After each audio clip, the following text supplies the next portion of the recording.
जय Hind and hello guys, स्वागत है आपका आपके अपने YouTube चैनल ज्ञानदेव होस्ट में। और इस वीडियो में मैं आपको बताने वाला हूं आरआरबी एनटीपीसी अंडर ग्रेजुएट यानी कि 12th level post online form 2024 के बारे में। वैसे तो मैं ऑलरेडी इसके फॉर्म फिलअप की वीडियो बना चुका हूं, बट इस वीडियो के अंदर आपके सामने जो प्रॉब्लम्स आ रहे हैं, जो एरर आ रहे हैं, जो डाउट आ रहे हैं, उनके सभी सॉल्यूशन की जानकारी दी जाएगी, ताकि जिस स्टेप पर जो प्रॉब्लम आ रही है वो आप इस वीडियो को देख करके सही कर ले और जो भी आपके डाउट है वो आपके क्लियर हो जाए। तो वीडियो को आपको पूरा देखना है, बिना स्किप किए आपको पूरी जानकारी अच्छे से दी जाएगी। तो वीडियो के डिस्क्रिप्शन में मैंने आपको हमारी वेबसाइट का लिंक दिया है, लिंक ओपन करेंगे तो आपके सामने इस वैकेंसी की जानकारी आएगी, जहां पर जानने को मिलेगा कि 12th लेवल पर आपके 34-45 वैकेंसी है और कौन सी पोस्ट है उसके अंदर, वो भी आप यहां पर देख सकते हैं।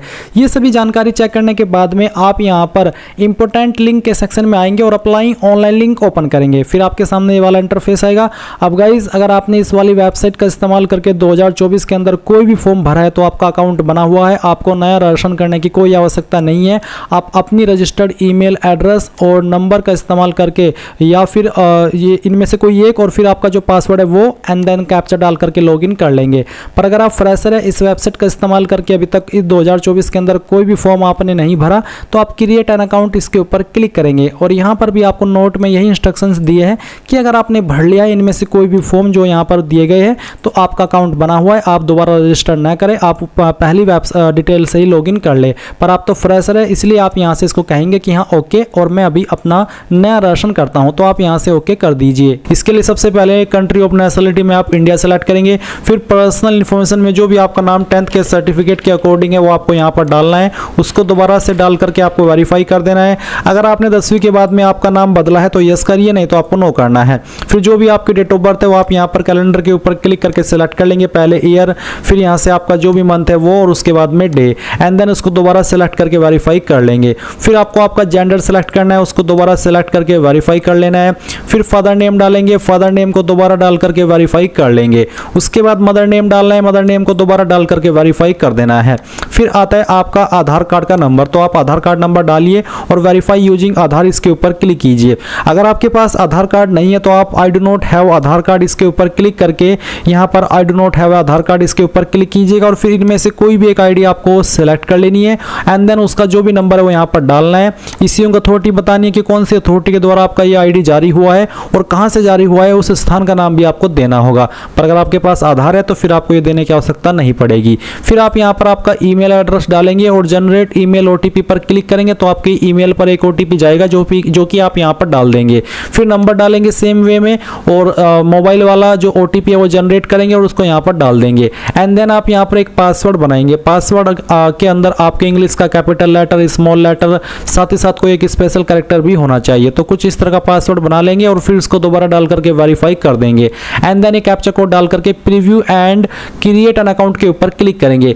इसके बाद आपने जो भी इन्फॉर्मेशन आपने भरी रजिस्ट्रेशन के समय वो आएगी और आप जब आपको लगे कि यहाँ सभी जानकारी सही है तो आप उसको सबमिट कर देंगे। क्योंकि मेरा अकाउंट पहले से बना हुआ है इसलिए मैं यहाँ पर होम के ऊपर आकर के ऑलरेडी हैव एन अकाउंट के ऊपर क्लिक करके अपना रजिस्टर्ड नंबर और पासवर्ड यहाँ पर डालता हूँ और फिर कैप्चा कोड डालने के बाद में लॉगिन के ऊपर क्लिक करता हूँ और आपको भी ऐसा ही करना है। अब गाइज, यहाँ पर मैं आपको एक स्पेशल जानकारी दे रहा हूँ जो कि आपके लिए काफी इंपॉर्टेंट रहेगी। तो गाइज, जैसे कि आपकी आरआरबी एनटीपीसी 12th लेवल की वैकेंसी शुरू हो चुकी है, फॉर्म शुरू हो चुके हैं, तो गाइज उसके लिए आपको कहाँ से प्रिपरेशन करनी है वो आपको बताया जा रहा है। तो आप एग्जाम दौर का ये यहाँ पर नोट्स खरीद सकते हैं जो कि अंडर ग्रेजुएट की जो पोस्ट है उनकी प्रिपरेशन के लिए आप यूज कर सकते हैं और कोई इसका इतना बड़ा वैल्यू भी नहीं है, सिर्फ आप इसको 59 रुपए में खरीद सकते हैं। जी हाँ, सिर्फ 59 रुपए में। और इसमें आपको कनिष्ठ लिपिक, सह टंकक, लेखा लिपिक यानी कि जो भी पोस्ट है वो सभी कवर की गई है। साथ ही साथ इसमें यहाँ पर आपके बेस्ट क्वेश्चन को तैयार किया गया है और आपको बोला है कि रेलवे के गत परीक्षाओं में आए हुए प्रश्नों पर आधारित इसको तैयार किया गया है।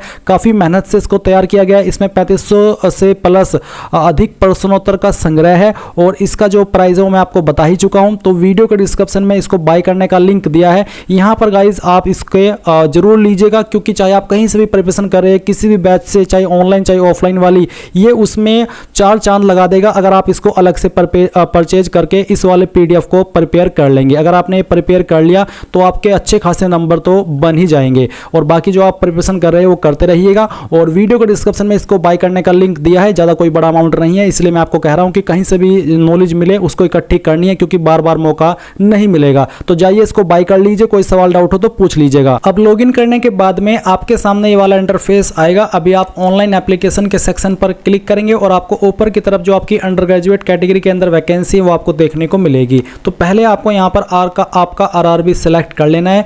जैसे ही आप आरआरबी सेलेक्ट कर ले, फिर आपको यहाँ पर टिक करना है एंड देन नेक्स्ट के ऊपर क्लिक करना है।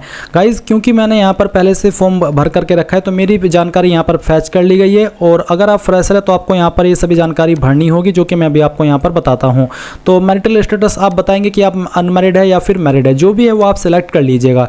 फिर आपका रिलीजन क्या है, वो जो भी है आपका रिलीजन इनमें से वो आप सेलेक्ट करेंगे।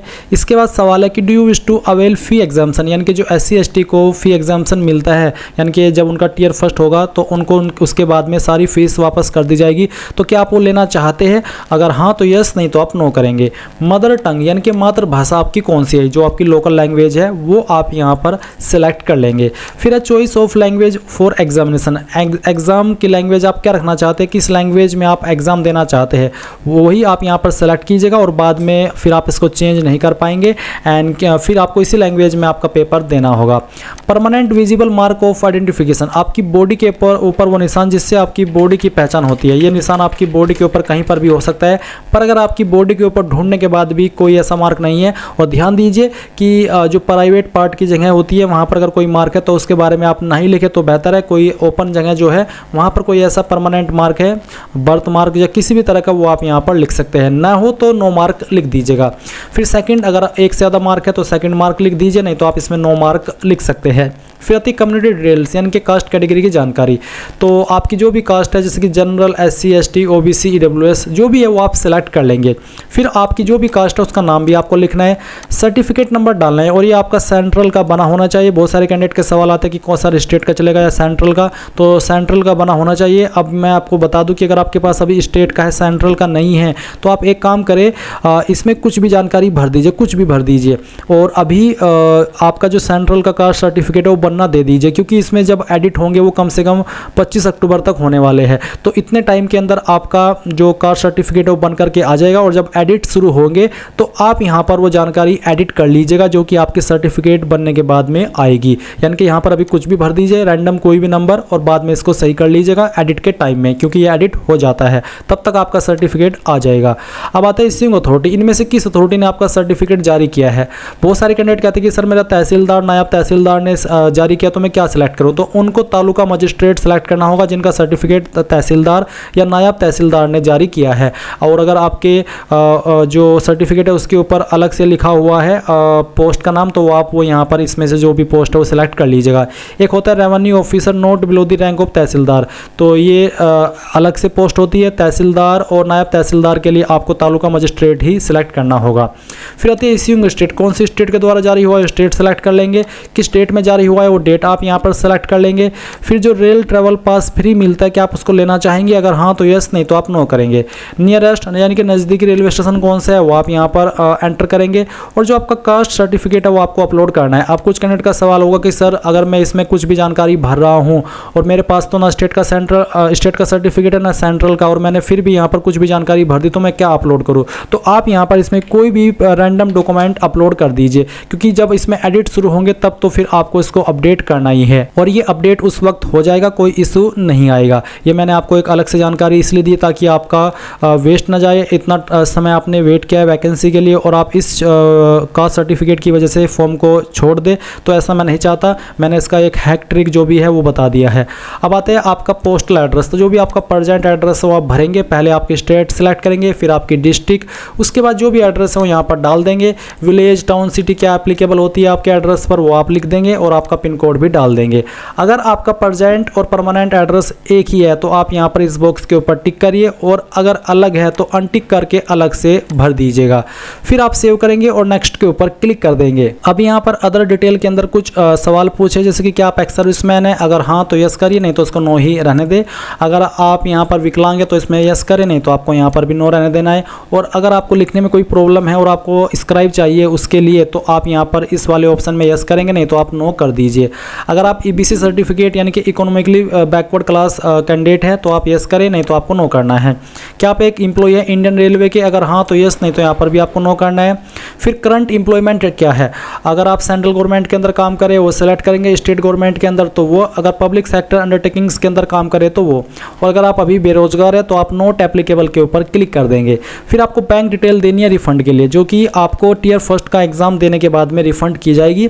और यहाँ पर अब आप आपका अकाउंट होल्डर नेम देंगे, यानी कि जिस नाम पर बैंक अकाउंट है उसका नाम, अकाउंट का नंबर, फिर यहाँ पर आप दोबारा नंबर डाल करके कन्फर्म कर देंगे एंड देन IFSC कोड डालेंगे, जो कि आपको आपकी पासबुक के ऊपर मिल जाएगा।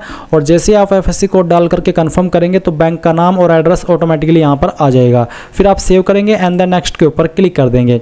अब आती है क्वालिफिकेशन की जानकारी, तो यहाँ पर 10th की जानकारी आपको पहले देनी होगी, आपको आपकी स्टेट बतानी होगी, फिर आपकी डिस्ट्रिक्ट की कहाँ से आपने आपकी 10वीं की है, फिर आपके बोर्ड का नाम, किस डेट में रिजल्ट जारी हुआ था वो डेट, अगर आपको एग्जैक्ट डेट मालूम नहीं है तो जो आपकी मार्कशीट के ऊपर डेट है मार्कशीट जारी होने की वो भी आप यहाँ पर भर सकते हैं। आपका 10th का रोल नंबर और फिर 10th का जो सर्टिफिकेट है वो भी आप यहाँ पर अपलोड कर देंगे। एंड उसके बाद में आप यहाँ पर आपकी जो सेकंड क्वालिफिकेशन है यानी कि 12th वो आप सेलेक्ट करेंगे एंड फिर आपको यहाँ पर बताना है, डिसिप्लिन ऑटोमेटिकली यही रहेगा, स्टेट बतानी होगी, डिस्ट्रिक्ट, फिर आपके बोर्ड का नाम, date of result of declaration वो, और आपसे पूछे कि क्या आपको यहाँ पर टाइपिंग प्रोफिशिएंसी यानी कि टाइपिंग आती है हिंदी या इंग्लिश के अंदर कंप्यूटर पर, अगर हाँ तो यस, नहीं तो आप नो करेंगे। फिर 12वीं की परसेंटेज कितनी थी वो डाल देंगे और फिर आप इसको यहाँ पर सेव कर देंगे। उसके बाद आप नेक्स्ट पर क्लिक करेंगे। अब आती है अपलोड डॉक्यूमेंट की जानकारी, जो डॉक्यूमेंट आपने अभी तक अपलोड किए जैसे कि कास्ट सर्टिफिकेट और आपका 10th का सर्टिफिकेट, वो आप व्यू के ऊपर क्लिक करके व्यू भी कर सकते कि सही से अपलोड हुआ भी है या फिर कोई कुछ और तो यहाँ पर नहीं शो हो रहा है। फिर आप फोटो एंड साइन अपलोड करेंगे। यहाँ पर फोटो अपलोड करने का जो सैंपल है कि किस तरह का फोटो एक्सेप्ट होगा वो आपको बताया है। और मैं आपको बता दूं कि मैंने फोटो को लेकर के एक अलग से वीडियो बनाई हुई है जिसमें कि मैंने अच्छे से बताया है कि फोटो एंड सिग्नेचर का साइज कैसे बनाना है, किस वेबसाइट का इस्तेमाल करना है, क्या चीज़ें ध्यान में रखनी है। तो आप एक बार ये वीडियो वॉच कर लीजिएगा, जो कि अगर आप इस वीडियो के डिस्क्रिप्शन में दिया हुआ लिंक ओपन करेंगे तो ही आप यहाँ पर आ पाएंगे। तो इस वीडियो को अच्छे से वॉच करेंगे तो पता चल जाएगा कि किन चीज़ों का ध्यान रखना है। और फिर उसमें बताया भी है कि कैसे आपको फोटो बनाना है, चाहे आप फॉर्म मोबाइल से भर रहे हैं या फिर कंप्यूटर से। तो एक बार वो वीडियो वॉच कर लीजिएगा और फिर उसके अकॉर्डिंग आप यहाँ पर आपका फोटो बना करके अपलोड कर देंगे।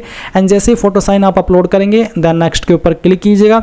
अब आती है आपके सामने पोस्ट प्रेफरेंसेस का ऑप्शन, तो यहाँ पर आपको किस नंबर पर रखना है वो आप यहाँ पर इस तरह से सिलेक्ट कीजिए, फिर यहाँ पर टिक कीजिए एंड देन आई हर बेस के ऊपर क्लिक कर दीजिए। कहाँ से आप फॉर्म भर रहे हैं उस पैलेस का नाम आपको यहाँ पर देना है एंड फिर प्रीव्यू एप्लीकेशन के ऊपर क्लिक कीजिए। अब जो भी आपने जानकारी भरी है अभी तक रेशन से लेकर वो यहाँ पर आप चेक करेंगे, अच्छे से टाइम लगा करके चेक कीजिएगा, वैसे एडिट का मौका मिलेगा। फिर पर वहाँ पर एडिट करने के लिए आपको 250 रुपये चार्ज देना होगा, इसलिए वो मौका आपको नहीं लेना हो और आप इसी फीस में सब कुछ सही कर ले तो आप अच्छे से टाइम लगा करके यहाँ पर जानकारी चेक करने के बाद इसके ऊपर टिक कीजिए और फिर सबमिट कर दीजिए। सबमिट करने के बाद आप आपकी एप्लीकेशन फीस जमा करेंगे, जैसे ही फीस जमा हो जाएगी तो ही आपका फॉर्म कंप्लीट माना जाएगा और उसी के बाद आप आपके फॉर्म का फाइनल प्रिंट आउट ले पाएंगे। तो गाइज मैंने पूरी जानकारी यहाँ पर अच्छे से आपको बता दी है, अगर अभी भी कोई सवाल डाउट हो तो कमेंट के माध्यम से पूछ लीजिएगा। थैंक्स फॉर वॉचिंग, जय हिंद।